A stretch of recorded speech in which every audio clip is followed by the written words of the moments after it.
Hi, this is Justin Vicari, and I am reading a poem from my book, In Search of Lost Joy,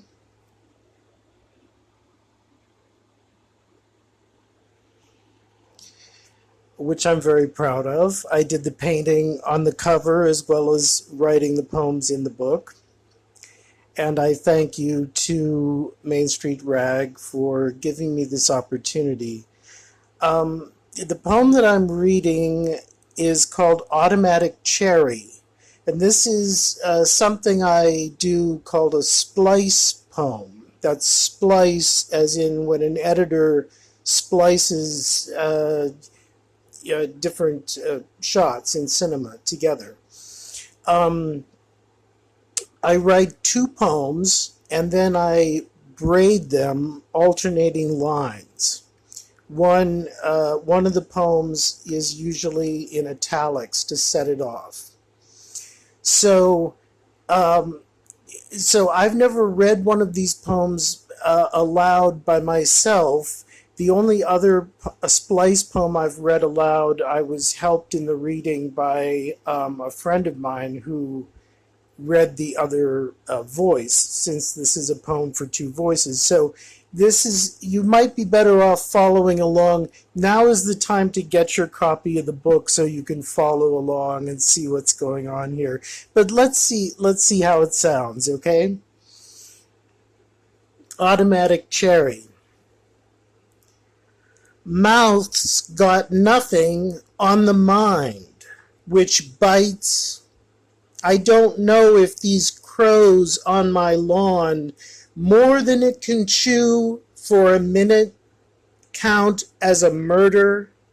They sure do cover the grapes, pouched on their jiggling trellis, square feet of grass with beaks plodding. For eons I've looked at their glistening rounds, for the tender, muddy worms who are their bulging foreskins sweating juice, gotten fresh and cheap this time of day. I was stunned when they didn't burst all at once on my tongue, call it nature's black market, or when they held flavors other than automatic cherry and loud, as if the crows heard in some art of war, tangy or musty, childhood moment of being made to clean the plate. Screaming noise is the best alibi for time when I saw my friend getting locked in a closet by bullies. Any minor eco-disaster, the worms paralyzed, a closet from which he has yet to emerge. I'm guessing sonically at the surface of earth by ye gods. I don't mind your punishments. They match these rattling caw cries sprayed to flay skin.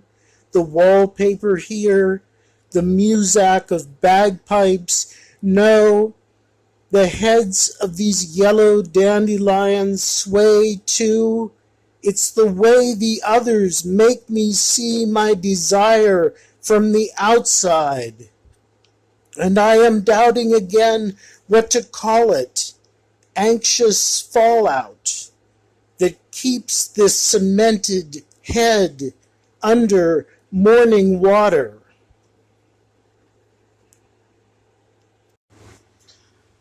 Animal Consolations for Franz Wright.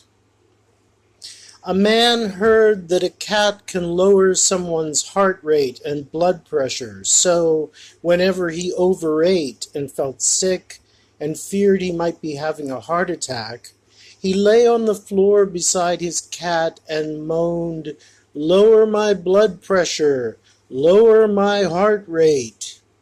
Sometimes the cat responded by licking the man's nose, and the man began to feel better. He could breathe easier after a while. He mentioned this once to his sister. She told him the relaxing and therapeutic effects produced by a cat occurred gradually, if at all, over the course of a lifetime, from being around its feline tranquility and perhaps the obscure satisfaction that comes from feeling responsible for another creature's well-being.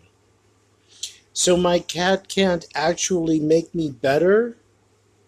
When his sister saw how unhappy this made him, she coughed and stammered that no one really knew after all. To be sure, the phenomenon was understudied.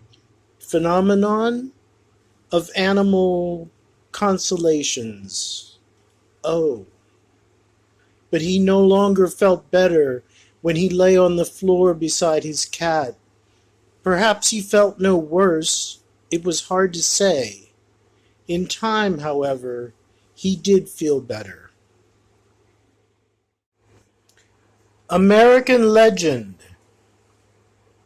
You walk the moonlight like stepping on mice. The woman above the bar is loved by a vicious gang. She won't let them touch her. They've knifed her lover, left him on the sidewalk, like so many times and lovers before. From her window she watches the bastards who love her shoot off like cockroaches in the screaming cop light. An American legend goes like this: bop bop ba-boo bam bop. On second thought, it doesn't go like that at all.